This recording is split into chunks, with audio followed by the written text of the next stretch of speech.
St. Mary's. St. Mary's Hospital was cold and bright enough near midnight to make it hard to breathe. I walked beside Maxwell through the bleached hallways while he'd said almost nothing the entire drive over. His hands had gripped the steering wheel so tight his veins showed green beneath the skin. I'd never seen him go quiet like this. "Max," I said softly as the elevator doors closed. "Daniel's going to be fine." Maxwell leaned his head back against the elevator wall and closed his eyes for a few seconds. "I know," but his voice was still rigid. I hesitated, then quietly let my hand brush his. Maxwell opened his eyes and looked down, and almost immediately, his hand laced through mine and held tight, a grip that was almost unconscious, as though he needed to be sure I was still here. My chest ached. Daniel was in the emergency room on the 3rd floor. Split lip, bruised cheekbone, one hand in a temporary cast. But when he saw Maxwell walk in, he still managed to twist his mouth into a smile. "Wow." Daniel's voice was rough. "You look more shaken up than I do." "Jesus Christ," Maxwell muttered, taking in his face. "What happened?" Daniel shrugged, wincing. "A few drunk assholes outside a bar." "Police. Already handled." Daniel exhaled. "But you know how it is. Guys like that always think they're in the right." I stood behind Maxwell, a heaviness settling in my chest. I knew things like this still happened. Knew there were always people out there who hated others simply for who they loved. But seeing a real person hurt in front of you, it was something else entirely. Daniel looked over at me then. "Hey, Vincent." "Hey." "I'd say welcome to the community." He smiled thinly. "Just a really terrible way to get here." Maxwell frowned immediately. "Don't joke like that. I'm still alive, aren't I?" Daniel glanced at me again. "Stop looking at me like you're about to cry." "I'm not." "You literally are." I turned away, irritated. Daniel let out a soft laugh, then grimaced in pain.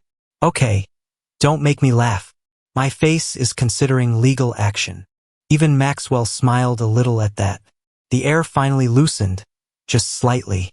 About an hour later, the doctor said Daniel was stable and could be discharged early the next morning. Maxwell went to speak with a nurse about the paperwork. I stayed in the room with Daniel for a few minutes. He looked at me for a moment, then spoke. "You really like Maxwell, don't you?" I stopped. "Is it that obvious?" "Very." Daniel smiled quietly. "And he likes you to the point of losing his mind." My heart betrayed me again. I'm still not used to people casually talking about that. "Trust me." Daniel settled his head back against the pillow. "I've known Maxwell longer than you'd think, right? He's never looked at anyone the way he looks at you." I went quiet. Daniel exhaled slowly and stared up at the ceiling. "Maxwell used to be very good at keeping his distance from people." "What do you mean?"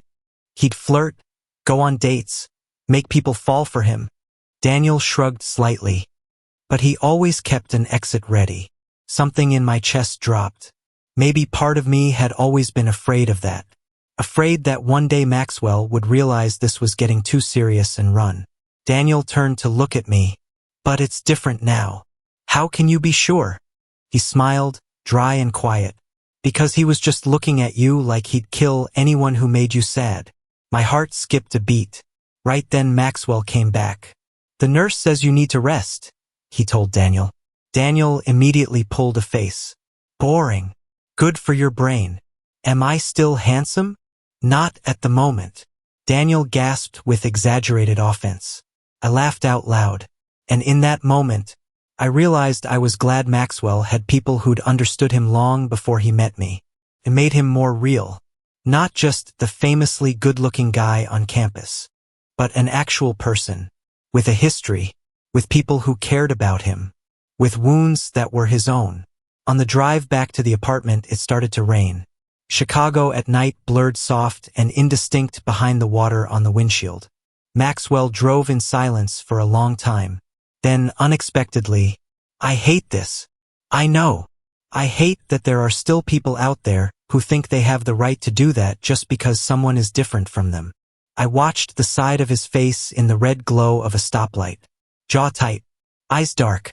I used to be really scared of that when I was younger, Maxwell went on, his voice dropping. Scared someone would find out I liked guys. I stilled. This was the first time he'd ever talked about it. I grew up in a pretty conservative area. Maxwell smiled without warmth. The hockey team in high school was full of toxic guys. My chest tightened. I always thought you were confident. I wasn't. He shook his head slightly. I was just good at pretending. I didn't know why that sentence hurt. Maybe because so many people looked at Maxwell and assumed he had everything. The looks, the popularity, the ease. But no one knew how many times he'd had to pretend to be okay. I wish you could have met the version of yourself you are now. Back when you were little, I said quietly. Maxwell glanced over at me. Why? Because now you're strong enough to protect other people. And gentle enough to hold all their broken parts too. I didn't say that last part out loud. But Maxwell's expression softened suddenly, as though he understood anyway. Vincent. I think I'm falling in love with you. The air in the car stopped. So did my heart. The car was still at a red light. Rain was still pattering against the glass. But I could only look at Maxwell. You can't say things like that while you're driving. Maxwell laughed softly at my reaction. I'm serious. I know. I swallowed. That's the problem. The light turned green. The car rolled forward. But Maxwell's hand reached across the dark space between us and found mine. I took it immediately, very tight. We got back to the apartment close to 2 in the morning. I'd barely taken off my jacket when Maxwell suddenly pulled me close. Hey! I laughed, exhausted. Let me breathe first. No. Dictator. Maxwell ducked his head and buried his face in my neck for a few seconds. A very quiet embrace. A very necessary one. Then he said softly, Thank you for coming with me tonight. You don't have to thank me for that. Ido. I ran my hand through his hair, pushing it back gently. I'm here, aren't I? Maxwell lifted his head and looked at me. His eyes were so soft in that moment they were almost painful to look at. And then, he kissed me. Not heated. Not urgent. Just slow and gentle enough that my heart nearly came apart. When we pulled back, Maxwell rested his forehead against mine. I really do like you so much, he murmured. My chest seized. Because I knew. I was already in love with him too. I realized I loved Maxwell Hayes on a very ordinary morning. Not when we kissed. Not when he said, I think I'm in love with you. But 3 days after that. When I woke at 6 in the morning, sleepless, and found Maxwell asleep beside me on the sofa. We'd watched movies until late the night before. I'd fallen asleep first. And apparently Maxwell had too. Early light filtered through the curtains and settled over his face in something too soft to be real. Brown hair slightly mussed. One arm still curved around my waist, as though even in sleep he didn't want to let go. I lay still and watched him for a moment, and then something in my chest went completely quiet. Oh no, I was really in love with him. As though sensing my gaze, Maxwell's brow furrowed slightly, and he slowly opened his eyes. His voice was rough from sleep. Why are you staring at me like that? I turned away immediately. I'm not staring. Liar. Maxwell smiled lazily and pulled me closer against his chest. You're too clingy, I muttered. And you're still here. Unfortunately. Biggest liar on earth. I laughed quietly. Maxwell pressed a light kiss to my hair and closed his eyes again. Everything was too peaceful. Too warm. Too much like something I didn't want to lose. That frightened me more than I expected. That weekend, we drove to Detroit to meet Maxwell's parents. I was so nervous I nearly dropped my phone 3 times before we even got in the car. Relax, Maxwell said when he noticed me adjusting my collar for the 10th time. You look great. That's not the issue. Then what is? I'm about to meet the parents of my extremely famous boyfriend. Maxwell raised an eyebrow. Extremely famous boyfriend? Your ego is already large enough.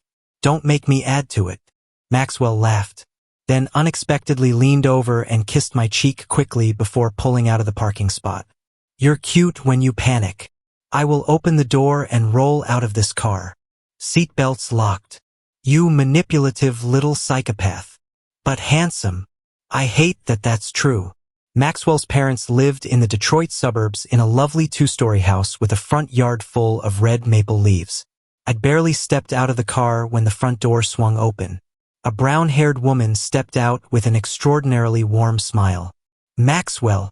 She hugged her son first, then turned to me almost immediately. And this must be Vincent.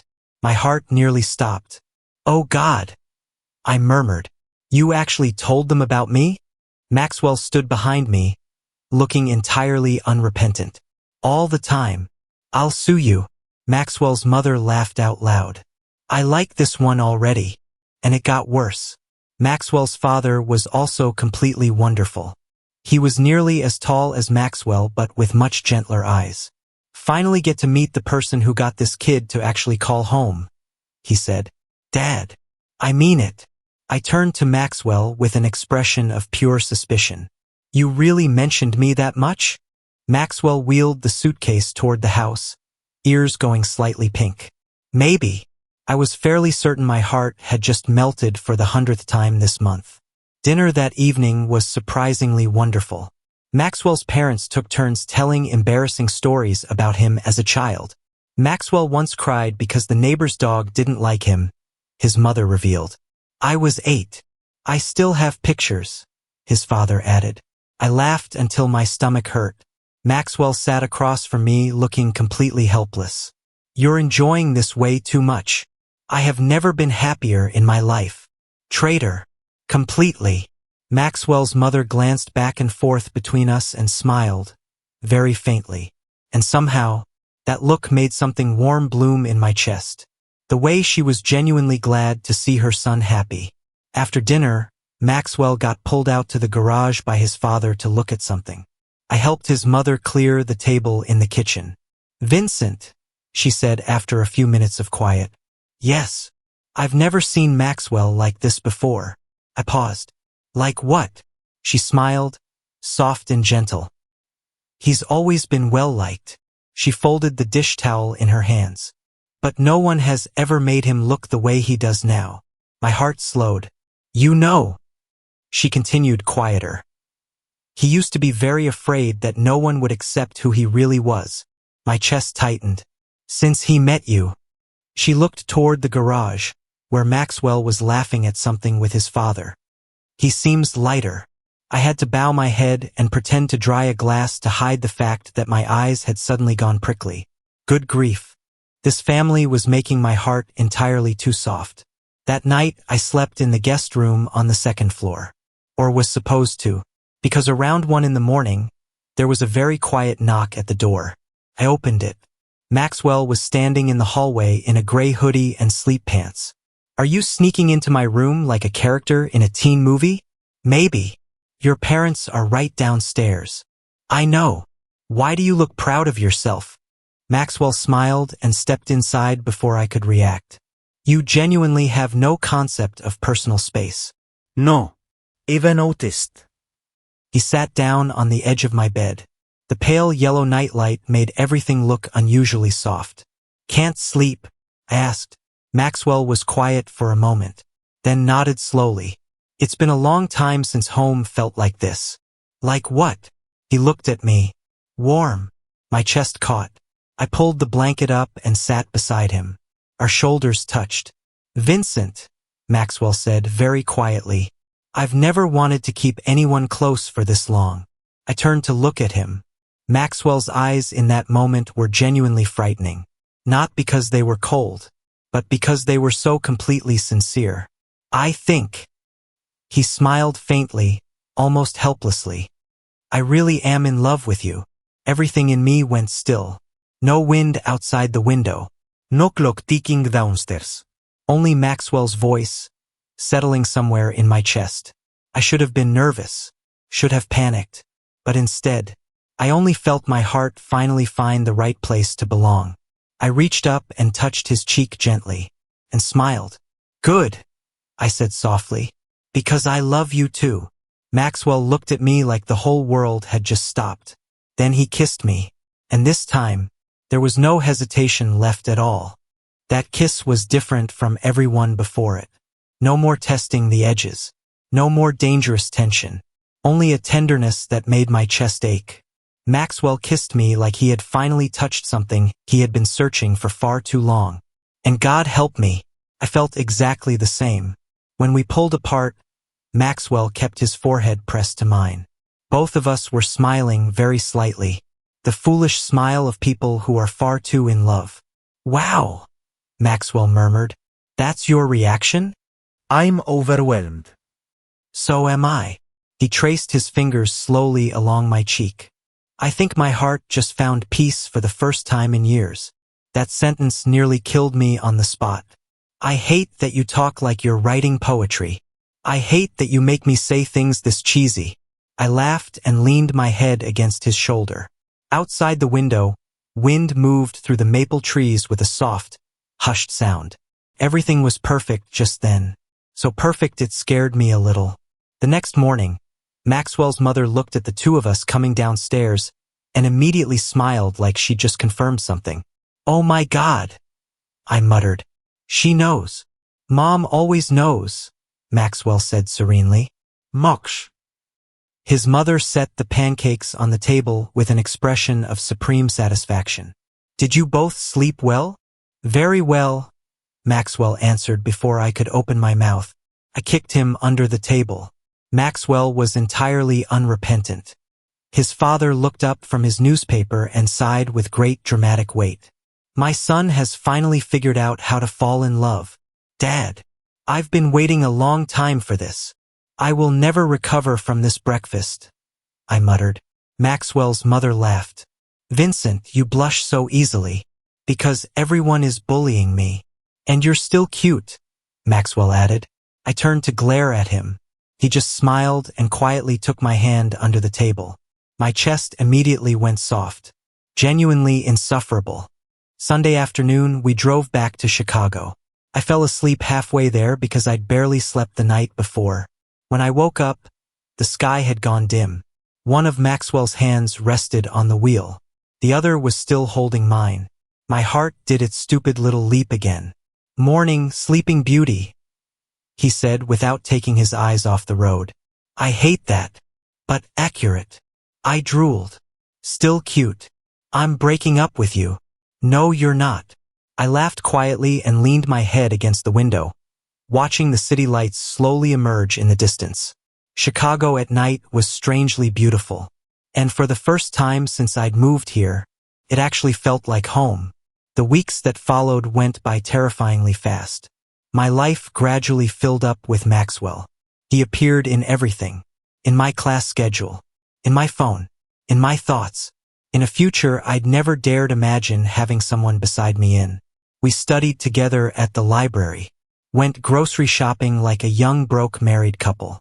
Argued because Maxwell kept leaving his towel on the sofa. Why do you do this every single time? I complained. So you'll think of me.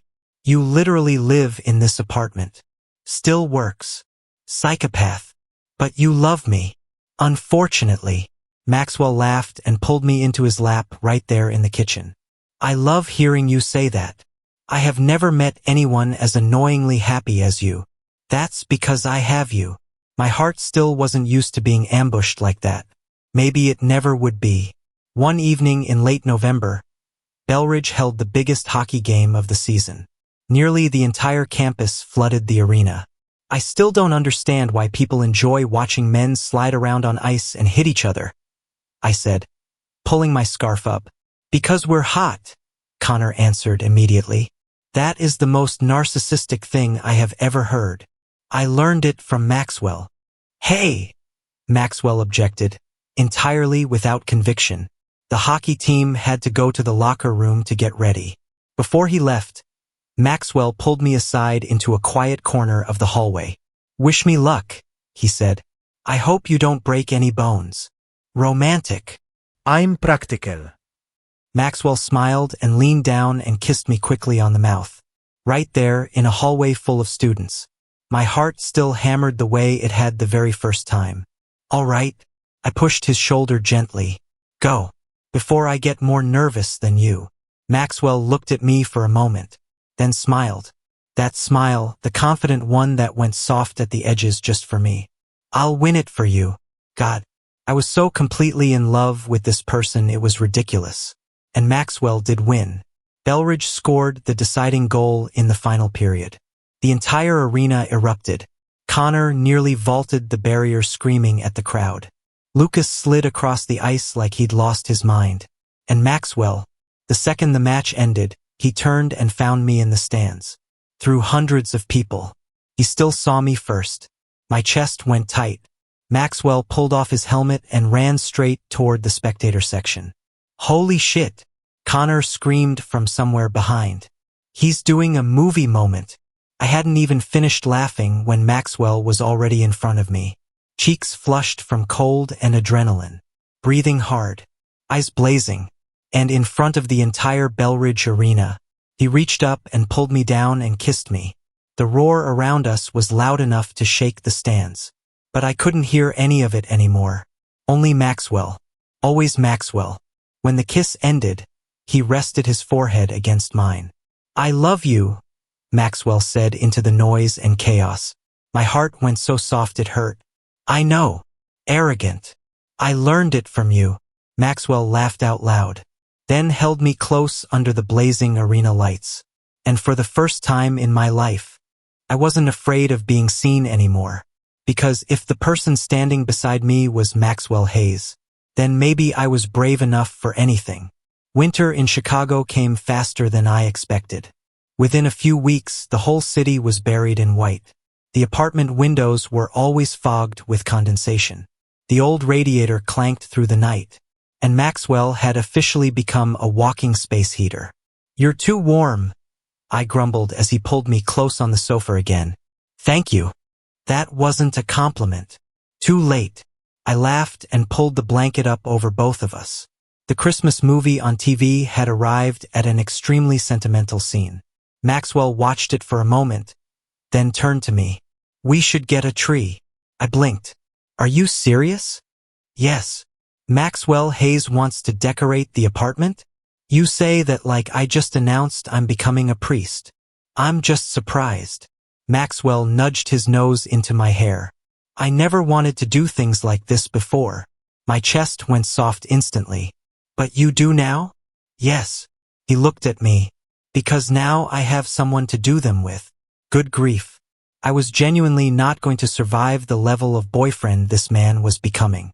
2 days later, we went to buy a Christmas tree at a market near downtown. Connor and Lucas tagged along because, as they put it, you two look like a Hallmark movie couple and we need to witness this. I hated them. Mildly. This one's nice, I said, pointing to a tree nearly 2 meters tall. Too big, Maxwell said. It's not big. It'll take up the whole apartment. We need holiday spirit. Connor immediately weighed in. I'm on Vincent's side. Max doesn't have a soul. Shut up. Lucas was filming all of this like a nature documentary. Here we see 2 humans selecting a life partner, he narrated. Very moving. I'm calling the police, I said. We bought the biggest tree anyway.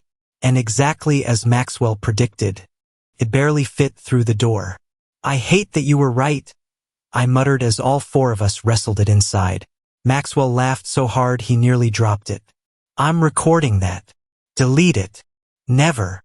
The night we decorated the tree became one of my favorite nights of my entire life. Christmas music played softly from the kitchen. Warm yellow light bounced across the living room. Connor dropped 2 ornaments and got berated by Lucas for 10 solid minutes. And Maxwell stood on a chair hanging the star on the top. I feel like a suburban dad turning 30, he announced. Your hairline isn't receding enough to be a suburban dad. Connor nearly fell off the sofa laughing. Maxwell turned to glare at me. Rude.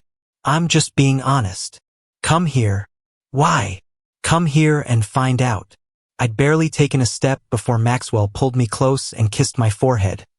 Right in front of everyone. I hate both of you, Connor immediately moaned. My blood sugar is spiking. Lucas fake wiped tears from his eyes. True love exists. You two are so unnecessarily dramatic, Maxwell said. Us. Connor pointed squarely at us. You just kissed him under the Christmas lights like a Netflix original. I buried my face in Maxwell's shoulder in despair. Let me die. Maxwell only laughed and pulled me a little closer by the waist. And honestly, I had never felt like I belonged somewhere as much as I did in that moment. On Christmas Eve, snow fell so thick the whole city turned nearly white. Maxwell and I decided to stay at the apartment instead of making the trip again. Just the two of us. Okay, I declared at 8 in the evening. Hot chocolate and a movie. Very old of us. We literally live like a middle-aged couple. A hot middle-aged couple. Narcissist. Maxwell laughed and followed me into the kitchen. A little while later, both of us were stretched out on the sofa under a pile of blankets. Outside, snow kept falling without pause. Everything was quietly, strangely still. Maxwell traced his thumb over the back of my hand. Vincent. Did you ever think this would happen? I moved in with you because I was broke. I laughed softly. I genuinely thought you were going to be a nightmare roommate. I was a nightmare. Yes. I leaned my head against his shoulder. But a good-looking nightmare. Maxwell chuckled and kissed the top of my head. I mean it, though. I was quiet for a moment. Then honestly, no. I looked at the string of warm lights reflected in the window glass. I never thought I'd love anyone this much. Maxwell didn't answer right away. He just drew me a little closer. I used to think I'd always have to pretend, he said softly after a long pause. Pretend I didn't care too much. Pretend everything was easy. My chest ached. And then you showed up. Maxwell smiled very slightly. And suddenly I wanted everything to be serious. I looked up at him. Do you know what the strangest part is? What? I was never afraid of that with you. Maxwell's expression went entirely soft. Why? I reached up and rested my hand against his cheek. Because being with you, I smiled, is the first time I've ever felt loved the right way. The silence that followed was almost sacred. Then Maxwell kissed me. Slow. Warm. Outside, the snow was still falling. The tree lights reflected in his blue eyes. And I understood. Maybe happiness is sometimes as simple as this. A slightly cramped apartment. A cold city. And the person you love holding you like they have no intention of ever letting go. Years later, whenever someone asked me, how did you two meet? I always smiled first, then looked over at Maxwell. He might be sitting on the sofa reading, or cooking in the kitchen, or still, somehow, impossibly good-looking in the same way he was the very first day. And he would always look back at me with the same expression. The one that told me I was still the person he chose, every single day. We accidentally moved into the same apartment in college, I'd usually say. It sounds so ordinary, so simple, but only I knew. The moment Maxwell Hayes walked into my life with that lazy smile and a stack of moving boxes, everything had already changed forever.